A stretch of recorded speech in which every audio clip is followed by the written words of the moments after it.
បងប្អូនសាកមើលវីដេអូនេះឲ្យបានលើសពី3វិនាទីម្ដងមកខ្ញុំមានអីចង់និយាយតិចខ្ញុំអានព័ត៌មានទៅខ្ញុំឃើញថៃគេ confirm ថាខ្មែរយើងពិតជាបាញ់ទម្លាក់ដ្រូនដ៏ខ្លាំងរបស់គេមែនដ្រូនស៊ើបការគេដែលគេឲ្យឈ្មោះថា DP20 បងប្អូនគេមានការភ្ញាក់ផ្អើលដែលខ្មែរយើងមានអាវុធទំនើបនេះបើតាមសម្ដីរបស់ក្រសួងការពារជាតិថៃប៉ុន្តែសម្រាប់ខ្ញុំយល់ថាវាអាចមានន័យពីរទី1គឺគេភ្ញាក់ផ្អើលមែនដែលខ្មែរយើងអាចបាញ់យន្តហោះទំនើបដ្រូនទំនើបរបស់គេបានហើយយើងក៏មានដ្រូនទំនើបទៅវាយប្រហារគេវិញទី1រឿងនេះគឺពិតជាការភ្ញាក់ផ្អើលមែនគេពិតជាភ្ញាក់ផ្អើលមែនប៉ុន្តែទី2ខ្ញុំគិតថាគេអាចមិនភ្ញាក់ផ្អើលទេព្រោះគេមានរបស់ទំនើបជាងយើងឆ្ងាយបងប្អូនគេចាយលុយរាប់លានដុល្លារគេអាចមិនភ្ញាក់ផ្អើលទេក៏ប៉ុន្តែផ្ទុយទៅវិញគឺគេធ្វើជាភ្ញាក់ផ្អើលគេធ្វើជាអួតយើងឲ្យយើងភ្លេចខ្លួនអីចឹងឃើញថៃចាប់បានទទួលស្គាល់ថាអញខ្លាំងហើយអញ្ចឹងណាគឺធ្វើឲ្យយើងភ្លេចខ្លួនហើយខ្ញុំជឿថាប្រទេសដែលមើលងាយខ្មែរយើងលំដាប់ថៃហ្នឹងមិនអាចមកភ្ញាក់ផ្អើលចំពោះរបស់តិចតួចដែលយើងមានទេហើយណាមួយយុទ្ធភ័ណ្ឌដែលយើងមានទាំងអស់ភាគច្រើនសម្រាប់តែការពារទេតែពេលដែលអាវុធសម្រាប់តែការពារអញ្ចឹងពលគឺយើងមានតែគេហៅថាធនមធ្យមបងប្អូនអ្នកដែលបៃលុកអ្នកដទៃនោះបានតម្រូវឲ្យមានទាហានច្រើនទាហានខ្លាំងហើយនឹងទំនើបកម្មអាវុធខ្លាំងដោយថាយើងចាំការពារប្រទេសអញ្ចឹងយើងមានទាហាន5លានអញ្ចឹងអ្នកដែលត្រូវមកវាយប្រទេសយើងត្រូវមានទាហានគុណនឹង3ពលគឺ15លានទៅ20លានហើយបើយើងនិយាយពីអាវុធវិញបើថាអាវុធយើងមានយន្តហោះ10គេត្រូវមានយន្តហោះ25ទៅ50អីដើម្បីមកវាយប្រហារយើងព្រោះគេជាតបឆ្លៀនពៀនដូច្នេះខ្ញុំចង់បានន័យថាតបយើងដែលរៀបចំជារបៀបតប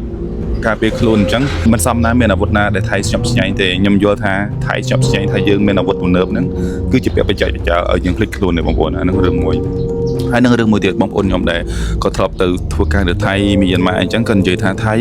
ធ្វើសកម្មជាមួយខ្មែរយើងគេនិយាយថាថៃឆ្លាតអត់ដែលប្រើប្រាស់ទាហានផ្ទាល់ខ្លួនរបស់វាមកវាយប្រហារប្រទេសដទៃទេខ្ញុំយល់ថាអាចអញ្ចឹងដែរបងប្អូនគិតមើលដូចពួកខ្មែរសេរិនបើសិនណាបងប្អូនមើលក្នុងព័ត៌មាន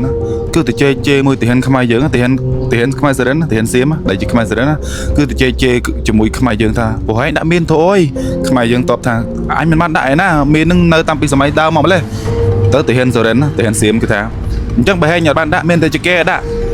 គឺបើន័យថាជេរខ្មែរយើងថោកទាបឌីលថ្មីយើងថោកទាបហើយគឺគាត់ចេះខ្មែរហើយគឺគាត់ខ្មែរសេរិនអញ្ចឹងសំដីដែលគេថាថៃតែងតែឲ្យខ្មែរវាយប្រហារខ្មែរនៅពេលដែលមានសង្គ្រាមមួយខ្មែរគឺជារឿងត្រឹមត្រូវក៏ប៉ុន្តែសមមុខដែរបងប្អូនក្នុងនាមជាជាតិសាសន៍មួយដែរខ្លួនឯងជាខ្មែរមួយដែរទៅនៅប្រទេសគេមិនបានអីបងភ្លេចកំណើតភ្លេចអីហើយសំណោះថាសម័យឥឡូវអត់មានសភៅអានអត់មានអ៊ីនធឺណិតអានអត់មានកន្លែងស្រាវជ្រាវយើងអាចស្រាវជ្រាវដឹងតែថាសាវតាពងរបស់យើងនៅណាដូតារបស់យើងឆ្អឹងគាត់នៅណាហើយនេះដឹងតែខ្លួនឯងខ្មែរហើយចេះទាំងខ្មែរទៀតហើយមកជេរខ្មែរគ្នាឯងហើយថតយកទៅឲ្យក្រសួងការពារជាតិថៃក្រសួងការពារជាតិថៃផុសអាវីដេអូដែលខ្មែរជេរខ្មែរគ្នាឯងអាខ្មែរសេរិនហ្នឹងជេរខ្មែរយើងហ្នឹងឲ្យគេផុសចំអកយើងស្មានតបងប្អូនខ្ញុំចង់និយាយប៉ុន្តែថោកទៀតអញ្ចឹងមីយ៉ាន់ម៉ាអីក៏ដោយតែខ្ញុំអត់ដឹងទេតែគេថាអញ្ចឹងដែរគេថាមីយ៉ាន់ម៉ាពេលដែលថៃឆ្លុះគ្នាមីយ៉ាន់ម៉ាគឺថៃយកអាមីយ៉ាន់ម៉ាទៅតាមជាដែរហ្នឹងឲ្យទៅតទល់អញ្ចឹងជនជាតិណាដែលគេអាចបង្វិលក្បាលបានអញ្ចឹងជនជាតិនោះអត់ងាយរីចម្រើនទេបងប្អូនខ្ញុំមិនមានថាមិនតែបងប្អូនមើលទៅសន្ទុះសេដ្ឋកិច្ចខ្មែរយើងក៏ដោយសន្ទុះសេដ្ឋកិច្ចមីយ៉ាន់ម៉ាក៏ដោយតែងបាត់ដាច់ថៃម្ដងហ៎អត់ដែរទេអញ្ចឹងបានគេមើលងាយជនជាតិយើងហ៎បងប្អូនអញ្ចឹងបើមិនដឹងតែខ្មែរសេរីគាត់ងាយមើលទេណាមួយគាត់ស្អប់ខ្មែរនេះខ្មែរសេរីបើសិនតែបានឃើញវីដេអូខ្ញុំអត់ដឹងខ្លួនផង